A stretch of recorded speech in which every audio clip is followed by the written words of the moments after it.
Hey guys, welcome back to The Readers. I hope you are having an amazing day. Let's get right into the stories. The first one is a pro-revenge story. Around January 2023, my buddy Mike made what could only be called a terrible financial decision by buying a brand new car he had no business even looking at. His insurance was running him about $400 monthly, and he was only making $15.50 an hour as an assistant manager at Burger King. The real killer? His car payment was sitting at $795 a month. Let's do some quick math here. At $15.50 an hour, working 30 hours a week, he was pulling in roughly $450 a week, or about $1,800 monthly. Still nowhere near enough. Mike came to me because I'd spent 5 years in car sales and knew all the tricks of the trade. Looking over his paperwork, I could see the dealer had definitely taken advantage of him, jacked up warranty prices, inflated APR, unnecessary add-ons, the whole 9 yards. But here's the thing, being sleazy isn't illegal. I knew our only shot at getting Mike out of this mess was finding something that actually broke the law. Man, I'm really in deep here, aren't I? Mike asked, running his hands through his hair. Let me check something, I said, examining his finance application. The income section caught my eye. Mike had filled it out correctly. That's when it hit me. Wait a second, I muttered. No bank would touch this deal with your income. Looking deeper into the paperwork, I found what I was searching for. The application the dealer had submitted to the bank. Dealers typically transfer handwritten applications to electronic format. That's standard practice. But what wasn't standard was what I found. On the dealer's submission to the bank, they'd listed Mike as the regional manager of Burger King, claiming he made $70,000 annually. Mike had decent credit, which probably explained why the bank hadn't asked for proof of income. I walked into the dealership with Mike the next day, heading straight to the sales manager, Tom. You might want to get your general manager down here, I said calmly. We need to discuss unwinding Mike's deal and returning his trade-in, Tom laughed. Sure, buddy, whatever you say. The GM, Steve, came out wearing the same smirk. What seems to be the problem here? Let me show you something interesting, I said, laying out both applications side by side. See this? Mike's actual income is $18,000. Your finance department reported $70,000. That's bank fraud, Steve. A felony. The color drained from Steve's face. Oh. Yeah. Oh. Look, Steve said, straightening his tie. Maybe we can work something out. Simple. Unwind the deal, give Mike his trade-in back. Steve shifted uncomfortably. We've already sold his trade-in. Then here's what's going to happen, I leaned forward. You're going to find him something as good or better than what he traded in. You expect us to just give him a car? Steve scoffed. I expect you to fix your mistake before we talk to a consumer protection attorney, I replied. Your choice. Steve disappeared into his office, returning with an offer. We have a 2018 Focus, similar mileage. Not good enough, I cut him off. His trade-in was better. Come on, man, I'm trying to give him a free car here. No, you're trying to avoid a fraud charge. Big difference. Mike whispered, maybe we should take it. Trust me, I whispered back. Wait for it. As we stood up to leave, Steve called out, Hold on, I've got a 2019 Civic. 5,000 more miles, but it's a better car overall. I looked at Mike, who nodded eagerly. Deal, I said. They processed the paperwork, canceled the original loan, and took back the new car that they'd now have to sell as used. Mike drove home in a better car than he'd traded in, with no payments. For those wondering why we didn't go straight to a lawyer, sure, we could have. But legal battles drag on forever, and Mike needed to get to work on Monday. Sometimes the direct approach works best. The next one is an entitled people's story. I never thought I'd be writing one of these stories, but here we are. This all started about 2 years ago when my new neighbor moved in next door to my 15-acre property in rural Pennsylvania. I'm a 45-year-old software developer who works remotely, and I bought this land specifically for the peace, quiet, and privacy it offers. I've lived here happily for 8 years, turning part of the land into a small hobby farm with chickens and a large vegetable garden. Enter Richard Thompson, not his real name, a 50-something executive who bought the adjacent 2-acre property. From day one, it was clear Richard thought the rules didn't apply to him. The first time we met, he barely acknowledged me with a dismissive wave while his landscapers were already cutting down trees right on our property line without checking where it actually was. Excuse me, I called out, walking over to where they were working. I think you might be cutting down some trees on my property. Richard, wearing designer sunglasses and what looked like a $500 polo shirt, barely glanced my way. Oh, don't worry about it. These trees are blocking my view of the valley. They need to go. That's not really your decision to make, I replied firmly. The property line is marked with survey stakes. These trees are clearly on my land. He scoffed. Come on, don't be difficult. They're just trees. I'll even let you keep the firewood. Let me? They're my trees. Please stop cutting them down immediately, or I'll have to call the police for property damage. That got his attention. He waved off the landscapers and turned to face me fully for the first time. Listen here, he said, taking off his sunglasses. I paid 7 figures for this property, and I intend to make some improvements. Maybe we got off on the wrong foot. I'm Richard Thompson, Senior VP at Lancaster Capital. Nice to meet you, Richard. I'm Jake Miller, and while I appreciate you want to make improvements, you need to stick to your own property. He laughed like I'd just told a mildly amusing joke. Jake, I can tell you're a reasonable guy. How about I cut you a check for $1,000 for the trees? That's more than fair. No thanks. Just please respect the property line going forward. Richard's smile tightened. You know, being neighborly goes both ways. You might want to think about that. I should have known then that this was just the beginning. Over the next few months, Richard proved to be the neighbor from hell. He'd have loud parties that went well past midnight with drunk guests wandering onto my property. His landscapers would blow leaves and grass clippings onto my land. He'd accidentally let his dogs run loose on my property, frightening my chickens. Each time I confronted him, he'd either deny everything or act like I was being unreasonable for complaining. They're just leaves, Jake. The wind blows them around anyway. Or, come on, the dogs are just having fun. Don't be such a buzzkill. The final straw came when I caught him walking across my back field one Sunday morning like he owned the place. He had a coffee in one hand and was talking loudly on his phone about some business deal. Richard, I called out, walking toward him, what are you doing on my property?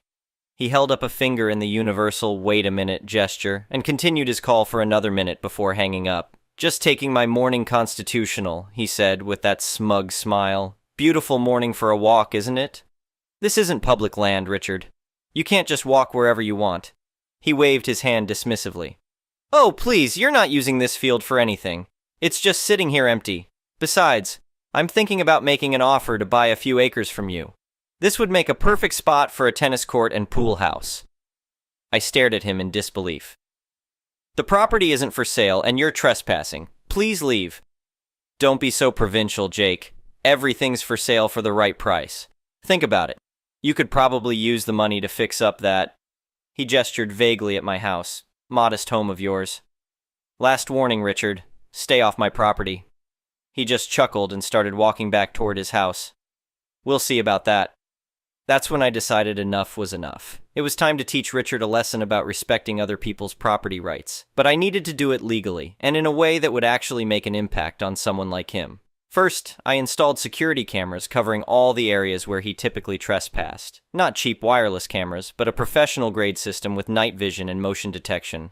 I also put up no trespassing signs every 50 feet along our shared property line, more than required by law. Then I called my cousin Sarah, who happens to be a real estate attorney. After explaining the situation, she helped me draft an official cease and desist letter documenting all the previous incidents of trespassing and property damage. We sent it certified mail so he couldn't claim he never received it. Richard's response? He started walking across my property even more frequently, sometimes with business associates in tow, acting like he was showing off the land. The security cameras caught it all. I hired a licensed surveyor to do a complete property survey and mark all boundaries clearly with permanent markers. Cost me $2,000, but it was worth every penny. I also had them create detailed maps and documentation of the exact property lines. This would prove crucial later. Next, I installed motion-activated sprinklers in strategic locations, not your regular garden sprinklers. These were commercial-grade units that could shoot a powerful stream of water 40 feet. I placed them carefully so they'd only activate on my property, not near the boundary line where they might accidentally spray innocent passers-by.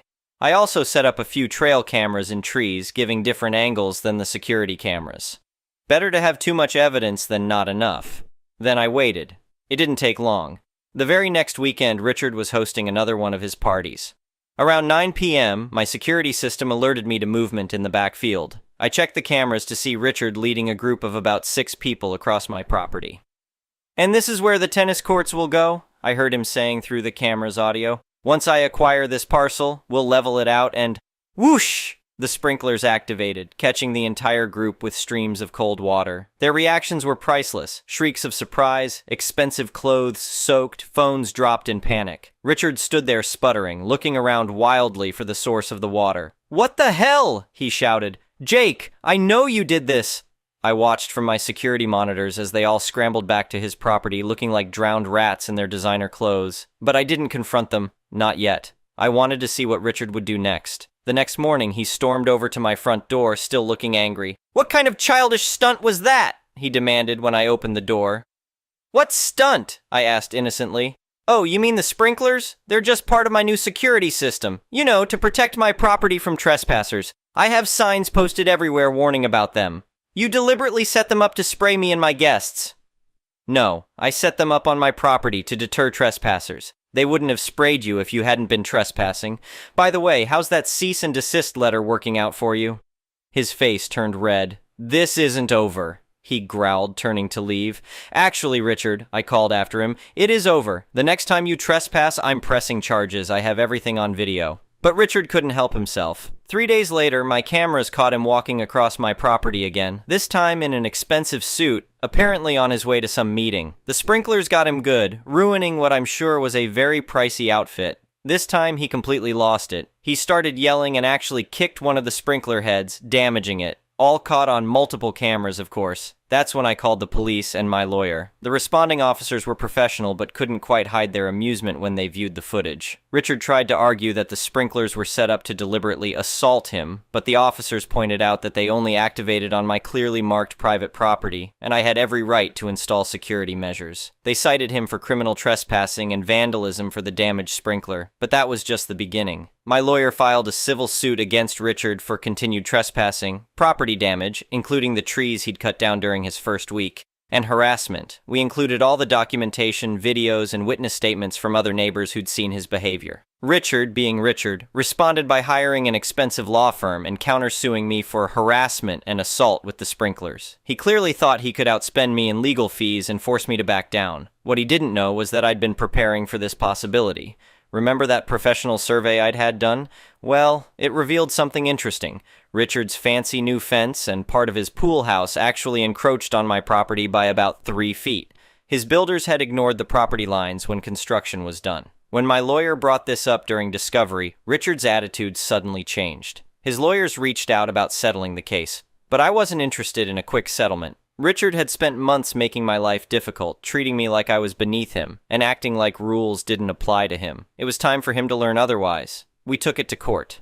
The judge was not impressed by Richard's attempts to play the victim, especially when we showed the video evidence of his repeated trespassing after receiving the cease and desist letter. The footage of him damaging the sprinkler while trespassing in his expensive suit was particularly damaging to his case. The judge's ruling was better than I could have hoped for.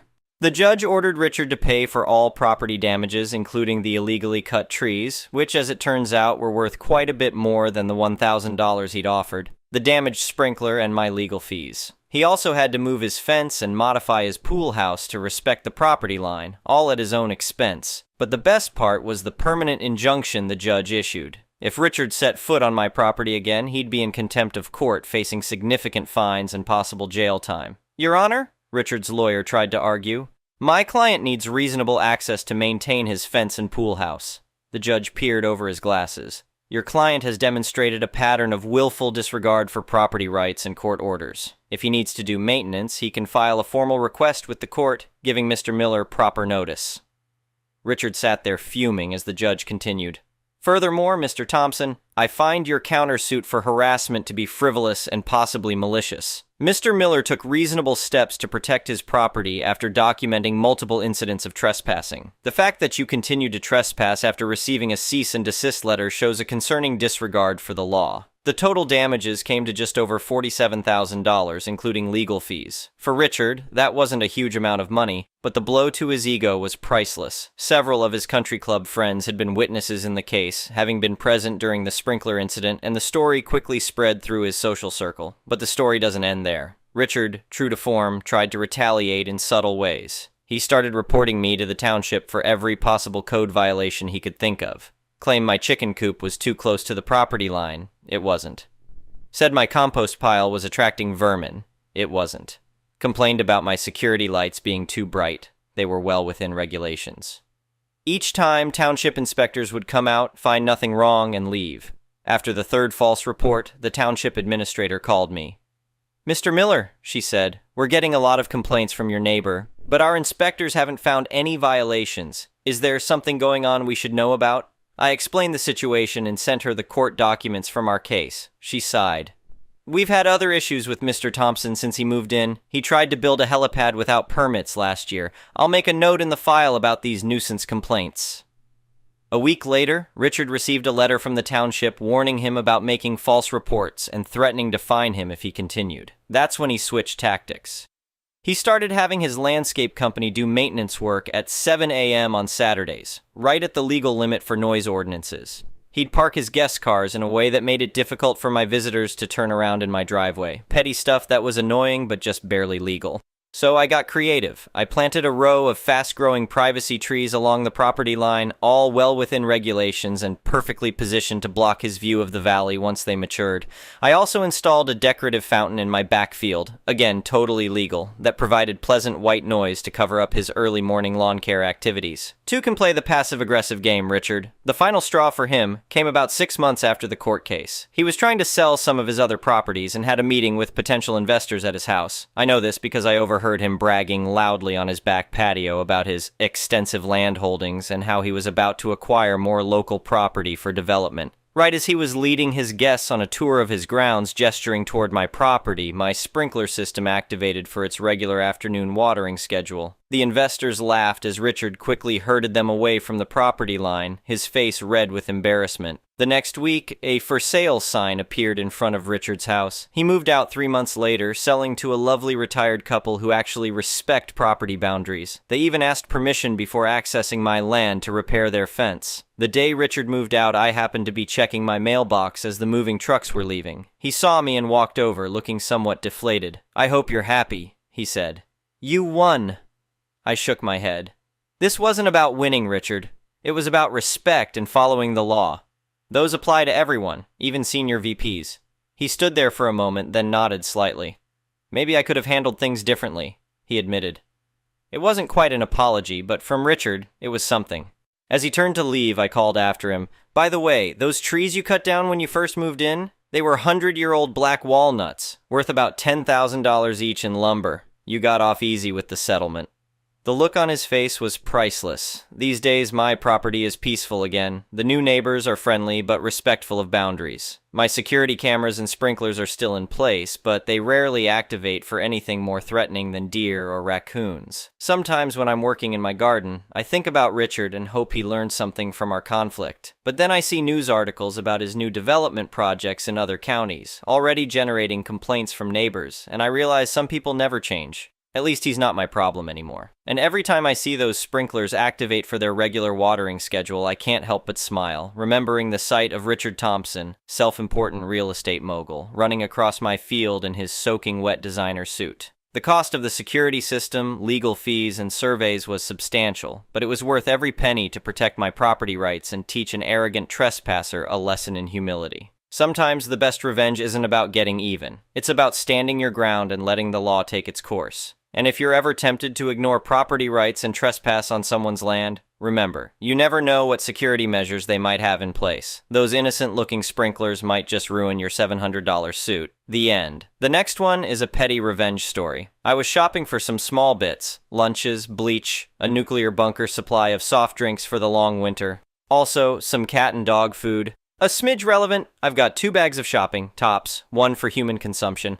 I get to the tills, and I'm watching the family ahead load up, listening to Spotify, and a lady appears with 5 or so items. All the other tills are occupied with one person queuing. Self-checkout is dystopianly free, but yeah, who wants to support a job for a robot and his family? I open my trolley back a bit, thinking, you can go ahead of little old me with your 5 items, I am in no rush. I'm about to tell her to go ahead, and she mutters something. I can't hear her, so I take my earbuds out. She goes, "All for you, is it?" and gestures to my cart. "Me, the wife, and the critters," I say, and she rolls her eyes a bit. She looks over at the till, emptying up, and leans forward a bit, trying to skip ahead. So I close it off with my trolley. Don't trolley shame me, lady, whoever you are. Nice gestures are for nice people. She ended up wandering between the queues, wasting more time switching by the time I finished up. The next one is a malicious compliance story, a quick story about my uncle. So I was telling a story about my best friend and my dad brought up this funny story. My mother's brother, who passed years and years ago, was a foodie and a great chef. This guy loved to eat. It was like his calling. Anyways, Mom and Dad took Uncle to a seafood restaurant. Nothing famous nor fancy. They happened to be pilot testing an all-you-can-eat buffet Thursday. All you can eat are 4 words my uncle will go all out for. My uncle saw it as a challenge. It's this really all I can eat? Malicious compliance. Almost immediately, as they set their coats down, Uncle went to the buffet. Uncle, as Dad tells it, heaped on the food. His first plates were of the try one of these, try some of these, and so forth. He essentially sampled one of each of the items on the table. Round 2, he does the same sampling. By round 3, he's still waltzing to the buffet, while poor Mom and Dad are trying to finish their round 2 and considering dessert. Round 3, Uncle focusing on his favorites. Mom and Dad sat for nearly 2 hours for him to get up to round 7.